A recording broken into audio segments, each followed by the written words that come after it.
et messieurs, bonjour. L'interpellation de Madame Rikiat Madougou, comme vous le savez, suscite beaucoup de réactions depuis le mercredi dernier. Jeudi, le procureur spécial près la Criette a présenté à la population les faits. On parle de faits, d'actes, on parle d'actes de grande ampleur de terreur dans le rang de la prévenue. On estime que c'est un acharnement politique. Quelle lecture juridique faire de tout ceci? Pour en parler, nous recevons l'ancien bâtonnier de l'Ordre des avocats du Bénin. Il s'agit de Maître Jacques Migan. Maître, bonjour. Bonjour, Madame la journaliste. Merci donc d'avoir accepté notre invitation pour nous éclairer par rapport à cette interprétation juridique qu'il faut avoir sur cette situation. Maître, au vu des faits présentés par le procureur de la République, était-ce normal que Madame Rikiat Madougou soit arrêtée? Mais écoutez, nous sommes, comme j'aime souvent le dire, dans un état de droit. Un état de droit, ça suppose que cet état repose sur les lois. Et ça veut dire que tous les citoyens de ce pays doivent respecter ces lois. Et nul n'est au-dessus de la loi. Nous sommes tous, conformément à notre constitution, libres et égaux en droit.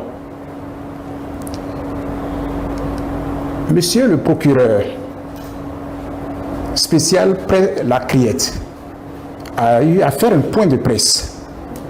Et au cours de ce point de presse, il a expliqué un certain nombre de faits. Et à travers ces faits, il a déclaré, je cite, que de l'aveu du colonel Ibrahim Mama Touré, chargé de l'exécution de la mission, il ressort que cette somme a été envoyée par Madame Rikiat Madougou.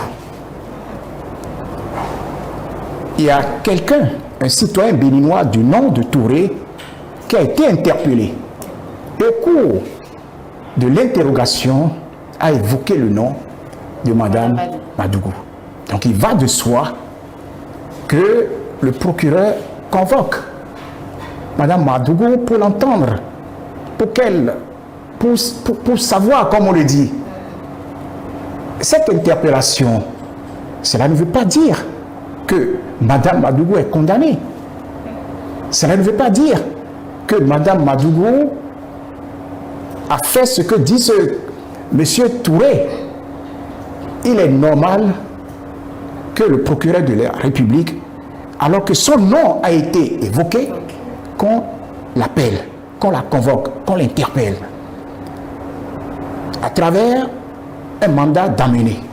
Pourquoi un mandat d'amener? Certainement parce que une convocation lui avait été desservie. Et certainement qu'elle n'aurait pas réagi à cette convocation. D'où cette interpellation, d'où ce mandat d'amener là. Alors, ce que je dis souvent dans de tels cas, il faudrait que chacun de nous, il faudrait que nous restions collés aux déclarations et du procureur spécial près la Criette et des déclarations des avocats. Pourquoi? Parce que nous ne pouvons pas transformer ce plateau en prétoire. Absolument. Et deuxièmement, nous n'avions pas accès au dossier. Je n'ai pas accès au dossier pour savoir ce que l'on reproche à X et Y. Nous avions su, à travers les déclarations du procureur lors de son point de presse, ce qu'il en est en ce qui concerne certains, comme M. Saka Georges et M. Touré, qui devraient accomplir une certaine mission. Et nous avions su, comme je le disais tout à l'heure, également à travers cette interpellation de Mme Madougou. Et nous savons pourquoi on l'a interpellée. Donc, en l'état, elle est en garde à vue. Étant en garde à vue, nous ne pourrions pas dire ou savoir ce qu'il en est. Il revient au procureur spécial près la Criette, après l'avoir écouté, enfin pas le procureur qui l'écoute, c'est une commission tripartite qui est composée des responsables du numérique, des responsables de l'économie et de la police criminelle. Donc c'est la procédure normale. Donc c'est la procédure normale, exactement. Et j'apprécie d'ailleurs ce que vous venez de dire, madame. Donc c'est la procédure classique. lorsqu'il y a un problème qui se pose. Donc, il faudrait, pour pouvoir arriver à la vérité, écouter les uns et les autres. Donc, nous sommes à ce stade aujourd'hui. Alors, quand vous reprenez les déclarations de monsieur le procureur, nous pouvons comprendre ce qu'il en est à travers cette déclaration dont je vais vous donner lecture. Le procureur dit: il faut rappeler que l'atteinte volontaire à la vie des personnes, à leur intégrité ou à leur liberté, ainsi que l'enlèvement ou la séquestration des personnes lorsqu'elle a pour but de contraindre indûment les pouvoirs publics à accomplir ce qu'ils ne sont pas tenus de faire ou à s'abstenir de faire ce qu'ils sont tenus de faire est qualifié de terrorisme. Ça, c'est le dernier paramètre. Par les articles 161, 162, 163. Alors, quand le procureur qualifie les faits après avoir écouté, selon lui, lorsqu'il a écouté les premières personnes, c'est-à-dire M. Traoré et M. Saka, à travers certainement ce qu'ils ont déclaré, leur aveu, il est arrivé à cette conclusion. Cette conclusion, c'est sa vérité, ce n'est pas encore la vérité. Puisque la vérité, c'est le président, c'est le tribunal, c'est là qui doit nous la donner, cette vérité. Donc, nous ne pouvons pas pour l'instant dire que voilà ce qu'il en est en ce qui concerne l'interpellation. Puisque nous ne savons pas ce que dira ou ce qu'elle serait en train de dire alors nous parlons. Donc, il faudrait que nous respections les déclarations et du procureur et des avocats et que nous puissions dire à travers ces déclarations, comme je le dis souvent, en l'état, nous n'avions pas encore quelque chose qui pourrait compromettre X, compromettre Y. On ne dit pas à l'instant que Mme Madougou est coupable. On veut l'entendre à travers une déclaration qui a été faite par quelqu'un qui l'a approché ou qui aurait approché un des antagonistes en la personne de M. Georges Saka. Donc, ce que je voudrais maintenant vous dire, quand nous lisons, ce que je viens de lire, les déclarations du procureur, nous pouvons, à travers l'article 161 du Code pénal, nous pouvons comprendre que nous sommes dans ce qu'on appelle un acte terroriste.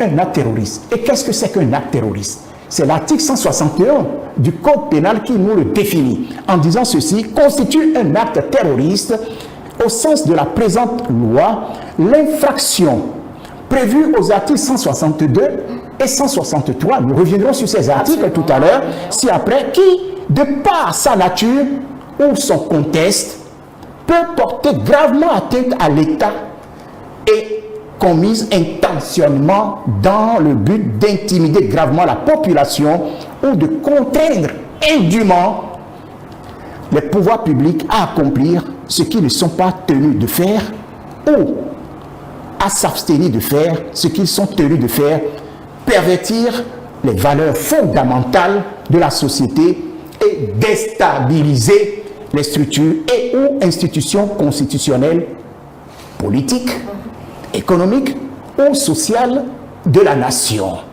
de porter atteinte aux intérêts d'autres pays ou à une organisation internationale. Donc, vous avez vu à travers ce que le procureur a exposé, à travers les aveux de M. Touré, qui est un colonel à la retraite, à travers les déclarations de M. Georges Saka, il a conclu qu'il s'agit d'un acte terroriste. Alors, un acte terroriste, c'est quoi? Je vous lis deux alinéas de l'article 162 pour que nos téléspectateurs puissent comprendre. Il est dit: constitue aux conditions prévues à l'article 161 que je viens de lire, un acte terroriste, c'est l'atteinte à la sûreté intérieure ou extérieure de l'État. 2. L'atteinte volontaire à la vie des personnes ou leur intégrité ou à leur liberté, ainsi qu'à l'enlèvement ou la séquestration des personnes. Je viens de vous donner deux alinéas de l'article 162 pour expliquer ce que constitue un acte. Alors, il vous souviendra, lorsque le procureur, il a bien dit que M. Touré M. Touré il a parlé de il a montré comment il a été recruté. Or, pourquoi je vous parle de recruter? Il dit que le 24 février 2021, vers 22h30, M. Georges Saka, qui se trouve être l'un des plus proches collaborateurs de Mme Rekiat Madougou à Parakou, est entré en contact avec le colonel Ibrahim Touré pour, dit-il, lui confier une mission très sensible et importante. Pourquoi je viens de vous lire ce passage du procureur? C'est parce que quand vous prenez l'article 163 que le procureur du code pénal, vous retrouvez ce qu'on appelle recruter. C'est-à-dire le fait de recruter ou d'entraîner ou sur ou hors du territoire national une personne ou un groupe de personnes en vue de commettre un acte terroriste à l'intérieur ou à l'extérieur du pays. Donc, si vous voyez le procureur, dans cette déclaration, c'est étape par étape. Il a expliqué comment ils se sont rencontrés, comment il a été recruté, quelle est la mission qu'on lui a confiée. Et la mission qu'on lui a confiée, nous le savons à travers, nous la connaissons à travers la déclaration du procureur. Alors, tout cela nous amène à quoi? Parce que d'aucuns se disent, s'il se confirme que la vérité du procureur devient demain la vérité, encore que nous n'avions pas encore la version des faits de Madame, la déclaration donc on peut dire que nous sommes réellement, si on s'en tient aux déclarations, je dis bien du procureur, nous sommes, comme je l'ai dit tout à l'heure, dans le cadre du terrorisme.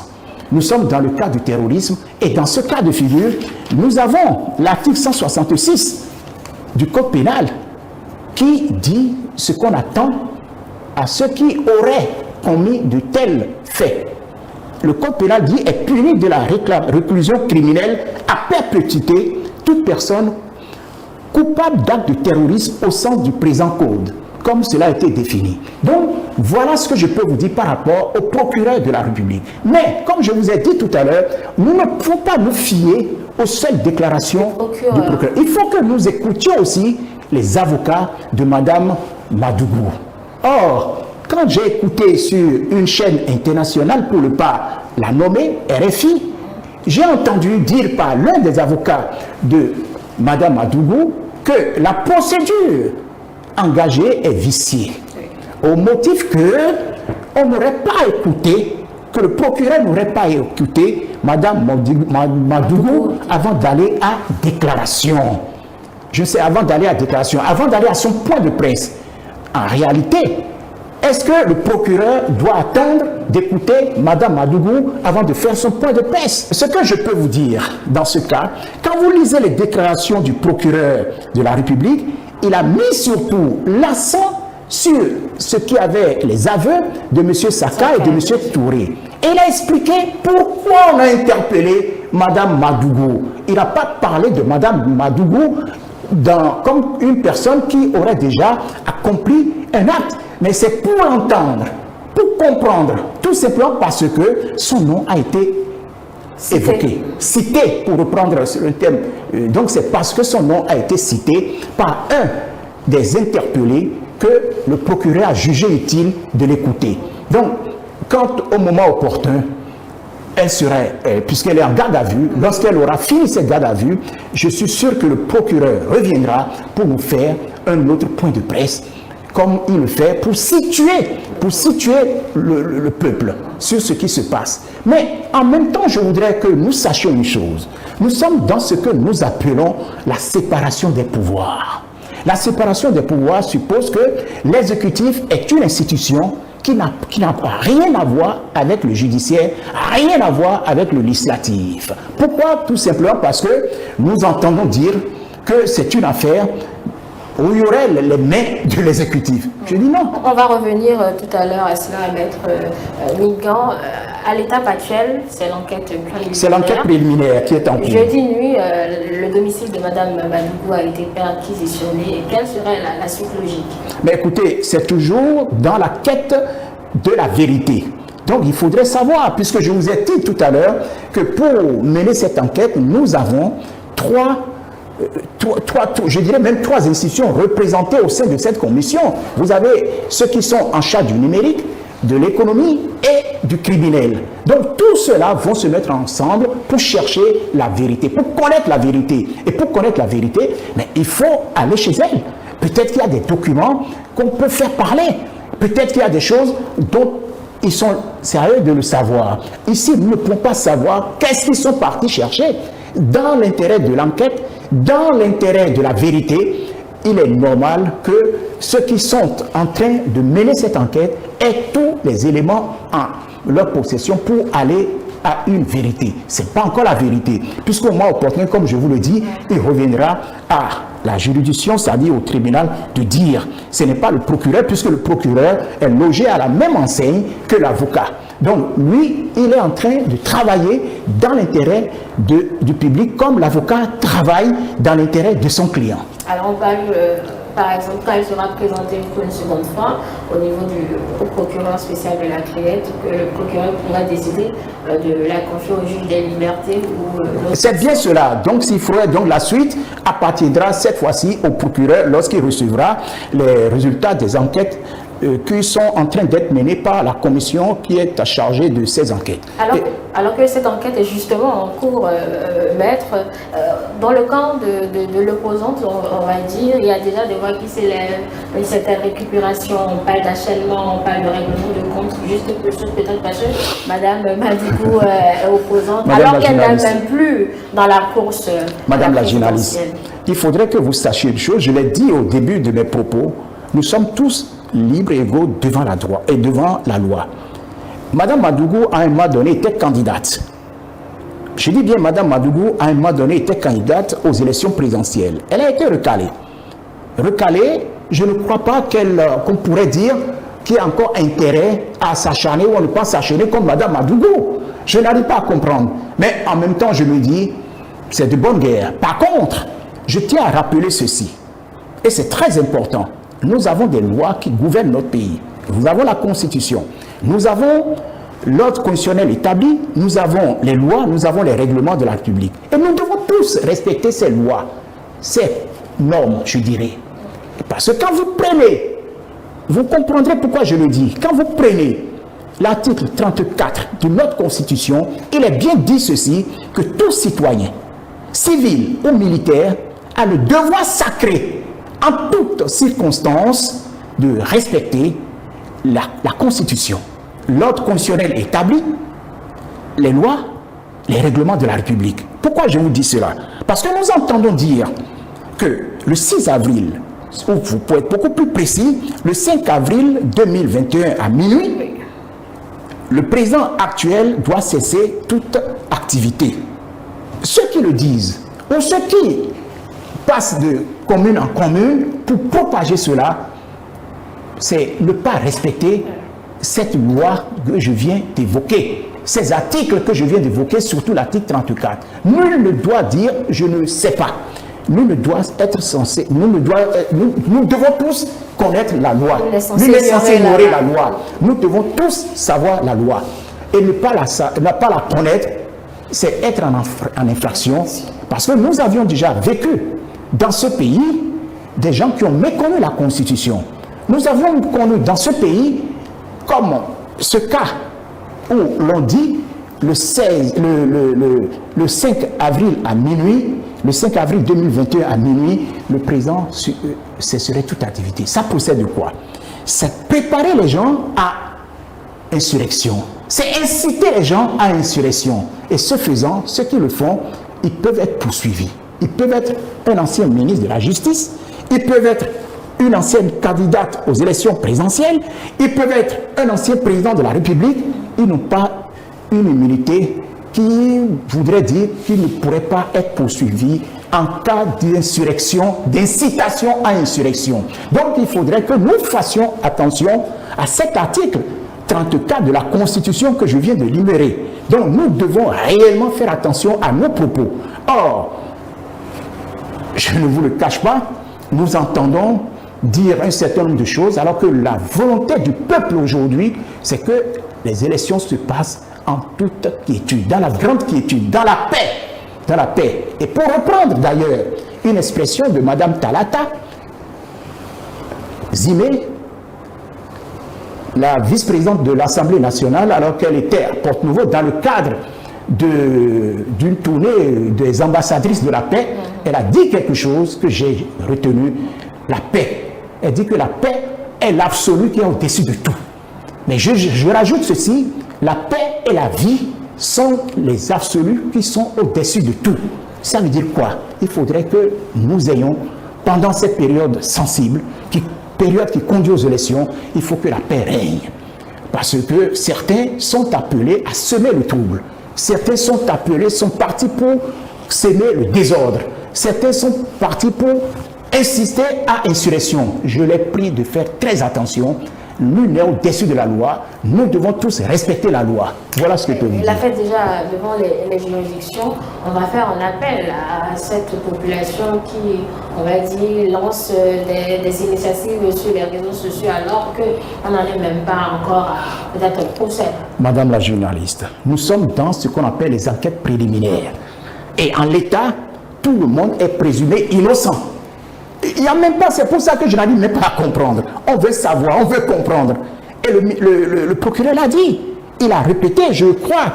Il dit ceci, que Mme Madoukou a été interpellée parce que quelqu'un a cité son nom. Lorsqu'il dit, de l'aveu du colonel Ibrahim Touré, chargé de l'exécution de la mission, il ressort que cette somme a été envoyée par Mme Madoukou Rikiat. Ce qui justifie, c'est le procureur qui le dit, ce qui justifie l'interpellation de cette dernière dans le cadre de l'enquête. Je ne sais pas si vous aviez constaté. Il dit que c'est dans le cadre de l'enquête parce que son nom a été évoqué par M. Maman Touré. Je reprends encore, de l'aveu du colonel Ibrahim Maman Touré, chargé de l'exécution de la mission, il ressort que cette somme a été envoyée par Mme Rikiat Madougou. C'est ce qui justifie l'interpellation de cette dernière dans le cadre de l'enquête. Donc c'est dans le cadre d'une enquête. L'enquête, si vous n'êtes pour rien, elle peut dire, je ne m'y connais pas, je ne sais même pas de quoi il parle. Comme elle peut dire, oui, c'est vrai. On ne peut rien dire en l'état. Nous sommes dans la recherche de la vérité. Et cette vérité, elle n'est pas la vérité qui sera prononcée au moment opportun. Donc que les gens se calment. Et que les gens comprennent que c'est le processus normal pour aller vers la vérité. Voilà il faudrait qu'on précise que si elle n'a rien à voir, véritablement, elle sera simplement relâchée. Bien entendu. Mais c'est ce que nous sommes en train de dire. Si vous n'avez rien à reprocher, si elle n'y est pour rien, mais on la relaxerait. Mais pour l'instant, ceux qui sont en train de prononcer son nom, c'est des gens certainement qui, à un moment donné, l'ont côtoyé. Et là encore, ce n'est pas parce qu'ils ont prononcé son nom qu'elle est coupable. Non, le traitement du dossier nous permettra de connaître la vérité. Donc il faudrait que les gens soient patients, fassent montre de patience. Voilà, mesdames et messieurs, vous l'avez compris, c'est donc l'explication juridique de toute cette procédure autour de l'interpellation de Mme Rikiat Madougou. On doit donc pouvoir attendre la véracité ou non des faits pour pouvoir porter peut-être nos appréciations. Donc c'est tout, monsieur Maître Menga, pour cet entretien. Mais écoutez, c'est un plaisir. Et comme j'aime souvent le dire, c'est le cours normal de ce qui doit être fait. Et je me réjouis d'ailleurs de cet exposé fait par le procureur spécial près la Criette. Au moins, il nous a situé sur l'évolution du dossier, ce qui est...